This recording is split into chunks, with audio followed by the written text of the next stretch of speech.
အဓိကတော့ကိုကအဲ့လိုမလုပ်ဘူးတဲ့ character တွေကိုပို့ပြီးတော့လုပ်ချင်တယ်တော်တော်များများကိုဇလန်းတွဲတွေမှာဆိုလဲနည်းနည်းလေး character တွေကကိုသုံးတတ်တာပေါ့နော်ထပ်နေတယ်ပေါ့ကိုလောက်ရတဲ့ item တွေလည်းအများတန်းဒါမျိုးဆိုကိုပြောင်းလို့ချင်တာအဲ့ဒီအချိန်မှာဒီဇာကားကြီးဝင်လာတဲ့အချိန်မှာအရန်ပြောတာပေါ့ကိုပတ်စံထုတ်ပြီးရိုက်တယ်လို့ကို character အသစ်တစ်ခုရလိုက်တာပဲအဲ့တော့ကိုအရန်တန်ဖိုးထားတယ်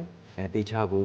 ပြင်ဆင်ပြီးတော့လုပ်ထားတာအားလုံးပြင်နေရမှာပါကိုလည်းပထမလက်ခံလိုက်ပြီးတဲ့အချိန်မှာတော့ကိုဘယ်လိုပြင်ဆင်မလဲဆိုတော့ planning မရှိဘူးပေါ့အဲ့မှာနံပါတ်1ကတော့ကိုတို့တူရကီမှာရှိတဲ့ကိုတို့အမဆရာမကိုလမ်းပြီးတော့ဆက်တယ်အမကိုပြောပြတယ် messenger ကနေပြောပြတော့အမကနံပါတ်1ကိုအရင်စလုပ်ခိုင်းတာက38မိနစ်တွေကိုတနေ့ကိုသမင်းပိတ်ပြီးတော့ကိုပထမပါဠိလိုလုပ်ခိုင်းဒါကိုအဲ့တိုင်းပဲရွတ်တယ်ကိုဘာဆက်လုပ်ရမလဲဆိုတော့ပြီးတော့ character ကိုမေးတယ်ကရမလားပေါ့နော်တချင်းအောင်ဘာဖြစ်မလဲဆိုမန့်ငွေတောင်တချင်းကိုနဲ့တီးတဲ့ညီလေးပေါ့နော် golden key ကကိုနဲ့အရင်ရင်းနေတဲ့ညီလေးကိုသူတို့နဲ့ကြတော့ဖုန်းဆက်တွေရှိတယ်တခါလေသူတို့ဆက်တဲ့အချိန်မှာကိုကြီးခဏလေးတော့မကြားစကားများတာပဲအေးကြောက်ပြောထားပြီးပြီလေ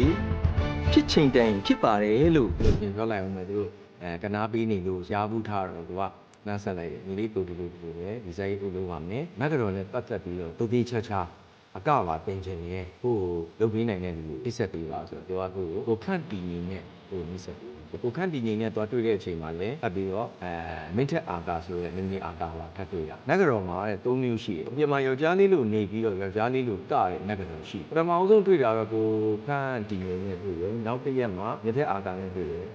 3ချိန်မြောက်တွေ့တဲ့အချိန်မှာသူတို့2ယောက်ဆိုရင်တော့ကိုတော့2ယောက်ဖြစ်သွားတယ်ဆိုစေတနာရီကိုပါပြီးတော့ကိုယ့်ရဲ့ဇက်ကောင်နဲ့တိတ်ချပြပြတယ်သူတို့ကိုယ်တိုင်လိုက်ပြီးတော့ရဲတွင်းထိလိုက်ပြီးတော့ပတ်မိုးမယ်ဆိုပြီးဖြစ်သွားကိုအတွက်ကထင်မှတ်မထားလောက်အောင်ပြည့်စုံခဲ့တာပေါ့နော်။ဒါကိုဆိုလည်းအခုတက်တန်း30တောင်ကျော်ပြီ။ဒီလောက်ကလေးမှမခံစားတတ်ရင်လည်းသူတို့လည်းလုံစားနေတော့ပေါ့နော်။ဒါပွင့်လင်းပြောပြတာ။ဇက်ဖတ်လိုက်ခဲ့ရဒါဒီမမီအောင်ဒီအသိန်းကိုအရန်ချစ်တယ်အရန်ဂရုဏာတက်တယ်ကြည့်တဲ့မျက်လုံးတွေကအစအသိန်းနဲ့ပတ်သက်ရင်ခံစားချက်ကအရန်နူးညံ့တယ်မမီအောင်ပေါ့ဒီတက်ကတော်ကြီးသူတို့ဘာသူတို့